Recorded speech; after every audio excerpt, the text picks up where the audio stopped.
NCAA champion. How does it feel?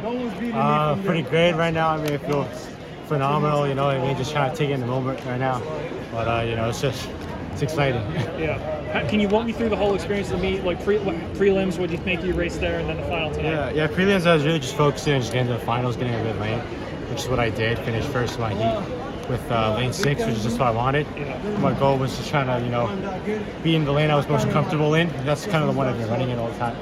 And then for the finals, I really just thought about winning the break, winning, you know what I mean, just getting the lead, pushing strong, and just holding it through the rest of the race, which is exactly what I did.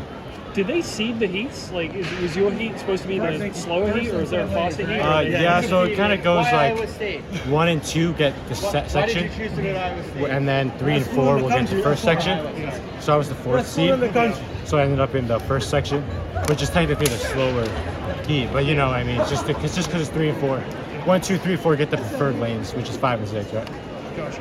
Yeah. When you saw 21 come up on the clock, or did you even like notice that you saw? I had no idea. I really just heard it. But like halfway through, I heard it on the commentator, but I wasn't gonna change. I mean, that's just what I wanted. It was a little bit fast than I normally do, but it was only 1 millisecond actually. It wasn't even too bad. But I mean, I ran it. I had to hold it for the rest of the race, so that's just kind of what it was. Oh, good. I was gonna say, now running 44.6, like how did that overall feel relative to the 44.4? It felt good. Felt almost the same. I was a little bit more tired for this one, but I mean overall, it feels good that I could do it consistently, knowing that I'll be this strong going into outdoors, which hopefully will be also amazing. So. Were you striving for that 44.4 today? It was a thought. Kind of use it more as just a motivational boost. But honestly, my biggest goal was just to win, which is honestly what I came here to do, and that's what happened. So I just kind of thought about, you know, if I PB, I have a pretty good chance of winning. So that's what I kind of thought about breaking it. But honestly, that wasn't really like my goal. My goal was just, you know, win nationals.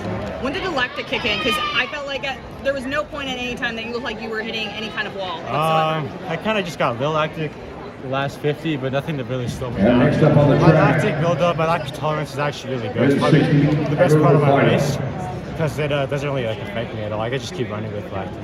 How much motivation does this give you for outdoor now? A lot of motivation. I mean, my goal, or I guess my dream last year was, you know, win outdoor nationals, indoors, like whatever. I didn't really think I had a chance coming in, but now it's like, damn, I won indoors, so I feel really good for outdoors because I wasn't really good at indoors because I've never ran it before. So just doing this feels like I'm in really good shape, and outdoors should also be really good, hopefully. Are you thinking bigger than the NCAA? I mean, no one's ever run faster indoors. You're going to be a player in, you know, the Olympics. That's the goal, definitely. I mean, it is this year, so I mean, why not, right? Shoot for the stars, make the Olympic team. Obviously, keep my work for Canada, right? Not the United States. So I want to represent Canada in my home country. But yeah, we'll see what happens. But that's, you know, in August. So what's kind of like the reception been from Canada? Of course, after, you know, SECs, but even now going forward, what's the reception been like? There's been a lot of support from everybody in Canada, especially the people from my home team, the Speed Academy, just kind of like Ontario, where I'm from. Just a ton of support. My high school, everybody there has just been cheering me on. It's just they've known me for a long time, since I was about 13 years old. I've been running track, so it's really great.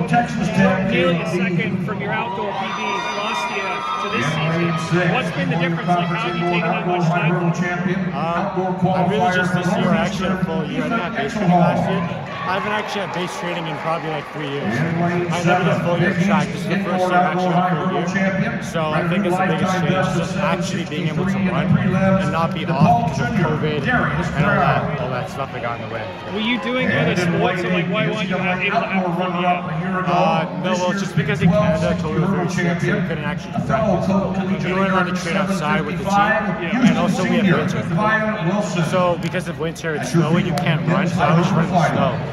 But you can't do speed work, so I've never done speed work until this year, right? I never ever, that's why this was my worst. Chris, when we were in Arkansas, you talked about the inspiration that you gained from Elijah. Now a year later, you're sharing that with him. You know, I mean, how special is that for you guys, not only representing Georgia, but as his friends? It just feels great. It kind of just shows that, you know, following in his footsteps, but I also feel like, you know what I mean? Like, kind of like we're equal, but like not in like a sense of like accomplishments, but just kind of like, you know, we've been training together. It feels like him and I are just like it's more of just not kind of, me being behind him. I feel like if we were training together again, we'd just be pushing each other just like old days. So.